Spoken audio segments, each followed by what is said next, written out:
Iepurele și Ariciu. Era o dimineață senină de vară.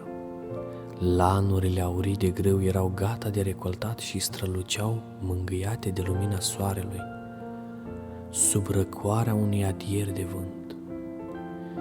Ciocărliile cântau în zbor, albinele zumzăiau printre spicele de grâu și toată lumea era îmbrăcată în straie de sărbătoare.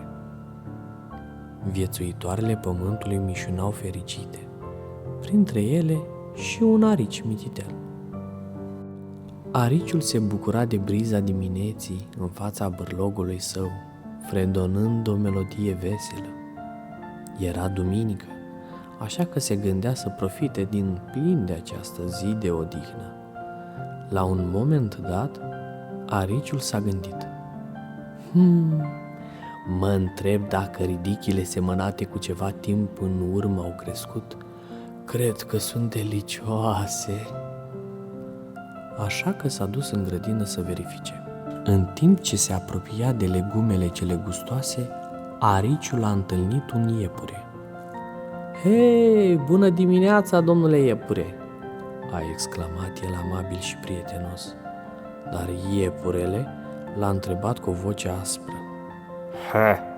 Ce cauți dumneata pe câmp dis de dimineață? Mă plimb, a răspuns Ariciul. Ce e rău în asta? Ce mai plimbare, a exclamat urecheatul râzând cu poftă. Lăbuțele tale sunt atât de strâmbe încât se împleticesc una în alta. Auzind acestea, Ariciul s-a înfuriat. Se poate ca labele mele să fie strâmbe, dar sunt sigur că pot alerga mai repede decât tine. Ce-i zice de o întrecere? Accept provocarea. Ba, chiar te poftesc să o pornim chiar acum. Ești pregătit? A adăugat iepurele, gata să bată palma cu Ariciul. Acesta s-a gândit o clipă și a adăugat: Așteaptă-mă, ne întâlnim aici în jumătate de oră și vom vedea care din noi aleargă mai repede. Ajuns acasă, Ariciu i-a povestit totul soției sale și a rugat-o să-l urmeze.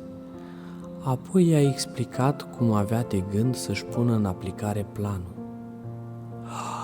Vai de mine, ți-ai pierdut mințile, l-a mustrat Aricioaica. Picioarele iepurelui sunt rapide, ale noastre sunt strâmbe și lente. Toată lumea știe asta. O fi iepurele iute de picior, dar eu sunt iute la minte. I-a întors vorba Ariciul. Așa că ai încredere în mine și fă cum îți spun eu. Astfel, cei doi soți s-au îndreptat spre câmp. Și chiar înainte de a ajunge la startul cursei, Ariciul i-a spus soției sale: ascunde-te în șanțul ăsta. Eu și iepurele vom începe din partea opusă, iar atunci când urechilă va lua un mic avans, eu, fără ca el să mă observe, voi face cale întoarsă. Apoi, de îndată ce va ajunge la finalul cursei, tu ieși din ascunzătoare și îi spui: te aștept de ceva vreme și sigur o să creadă că sunt eu. Aricioaica s-a ascuns de îndată și totul a decurs conform planului. Fără să o observe sau să bănuiască ceva, iepurele, odată ajuns la finish, a rămas mut de uimire când a găsit Ariciul așteptându-l.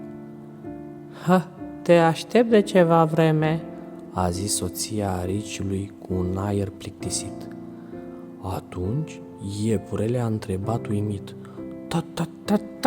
când ai reușit să treci de mine? Hai să ne întrecem din nou. Așa că au început o nouă cursă și după ce au ajuns la capătul celălalt al câmpului, iepurele l-a găsit din nou pe Arici. Nu se poate, am alergat cât de repede am putut. Vreau să repetăm cursa, a răspuns uluit urecheatul. De câte ori dorești, i-a spus Ariciul încrezător. cum nu era chip să câștige, urecheatul a tot continuat să ceară să repete cursa.